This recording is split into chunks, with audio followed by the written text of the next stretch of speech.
नमस्कार फ्रेंड्स,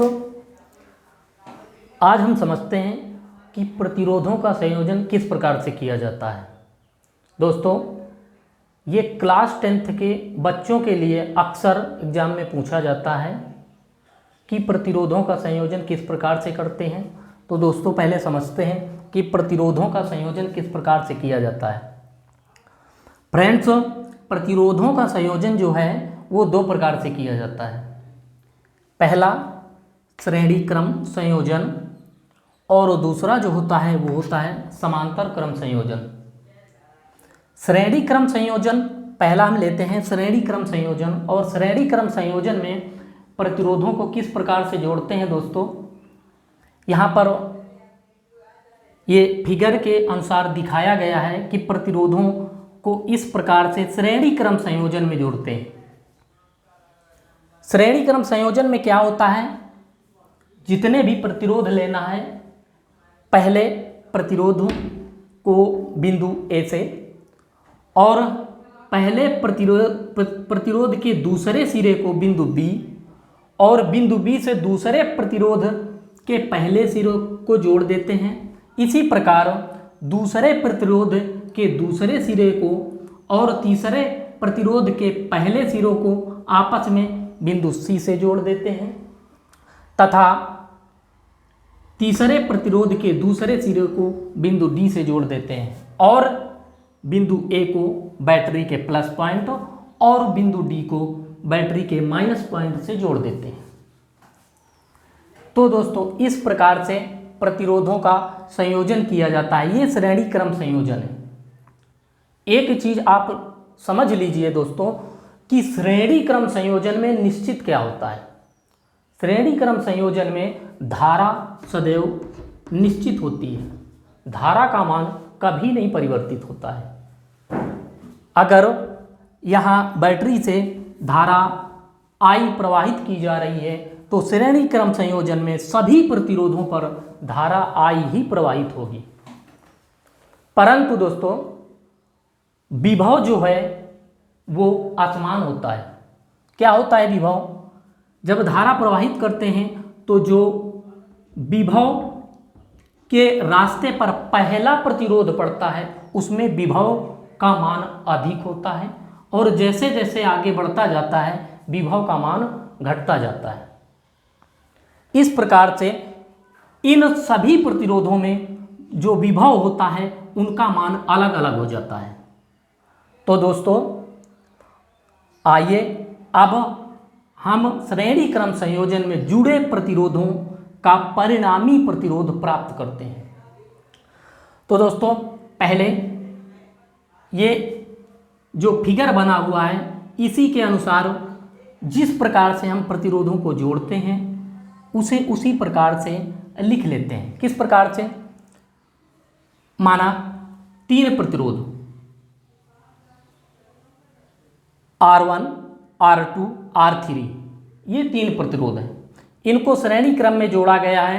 पहले प्रतिरोध का पहला बिंदु ए से और पहले प्रतिरोध का दूसरा तथा दूसरे प्रतिरोध का पहला बिंदु बी से और दूसरे प्रतिरोध का दूसरा पॉइंट और तीसरे प्रतिरोध का पहला पॉइंट बिंदु सी तथा तीसरे प्रतिरोध का दूसरा सिरा जो है बिंदु डी से जोड़ देते हैं और पहले प्रतिरोध के पहले सिरे बिंदु ए को बैटरी के प्लस पॉइंट और तीसरे प्रतिरोध के दूसरे सिरे को बैटरी के माइनस पॉइंट से जोड़ देते हैं और बीच में दोस्तों कुंजी लगा देते हैं। ये बैटरी है।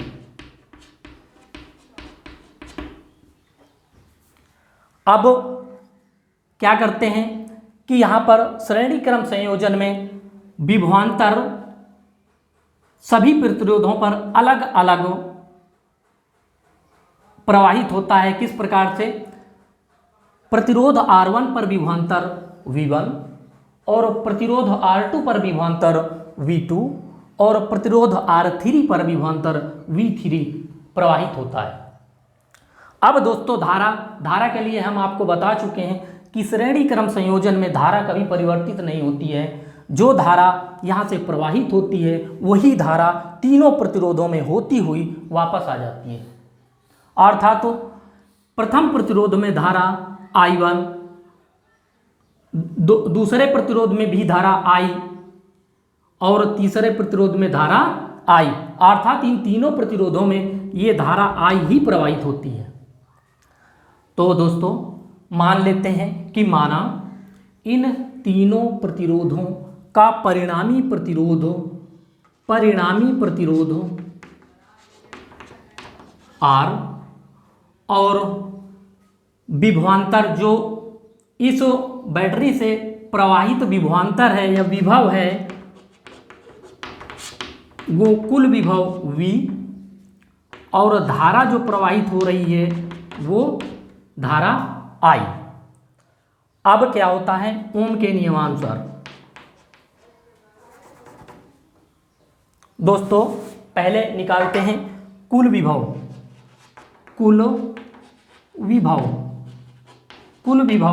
V is equal V1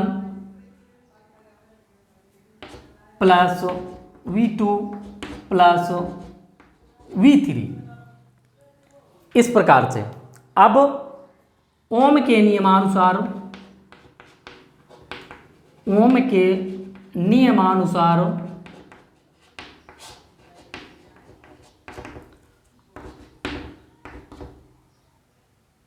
V equal IR होता है।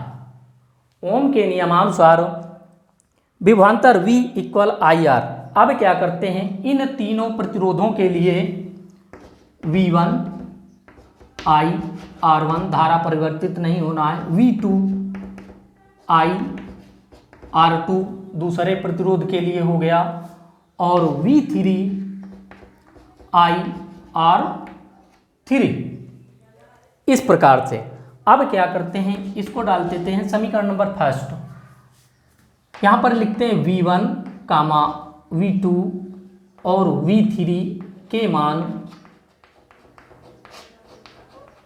समीकरण फर्स्ट में रखने पर रख देते हैं।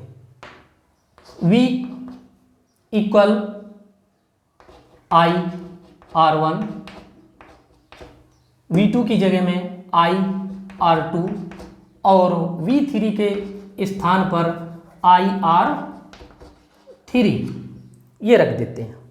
अब दोस्तों हम देखते हैं कि इन तीनों में I समान है, तो क्या किया जाता है कि I कॉमन ले लेते हैं। तो यहाँ पर V इक्वल I कॉमन लिया गया, तो यहाँ पर R1 plus R2 plus R3, अब ये इसके यहाँ अपान में आ जाएगा, तो V upon I R1 plus R2 plus R3, ये प्राप्त हुआ। और दोस्तों हमें पता है कि ओम के नियमानुसार क्या होता है, V upon I equal R परिणामी प्रतिरोध। तो यहाँ पर क्या रख दिया गया, R equal R1 plus R2 plus R3। दोस्तों यही प्रतिरोधों के श्रेणी क्रम का परिणामी प्रतिरोध है। अर्थात दो या दो से अधिक यदि प्रतिरोध श्रेणी क्रम में जोड़े जाते हैं तो उनका जो परिणामी प्रतिरोध होता है उन सभी प्रतिरोधों के योग के बराबर होता है। ये दोस्तों इस प्रकार से आसानी से हम प्राप्त कर सकते हैं और ये सभी प्रतिरोधों को श्रेणी क्रम में जोड़कर इसका परिणामी प्रतिरोध जो प्राप्त किया गया है, तो R equal R1 plus R2 plus R3। तो दोस्तों फिर मिलते हैं नेक्स्ट क्लास में, तब तक के लिए जय हिंद।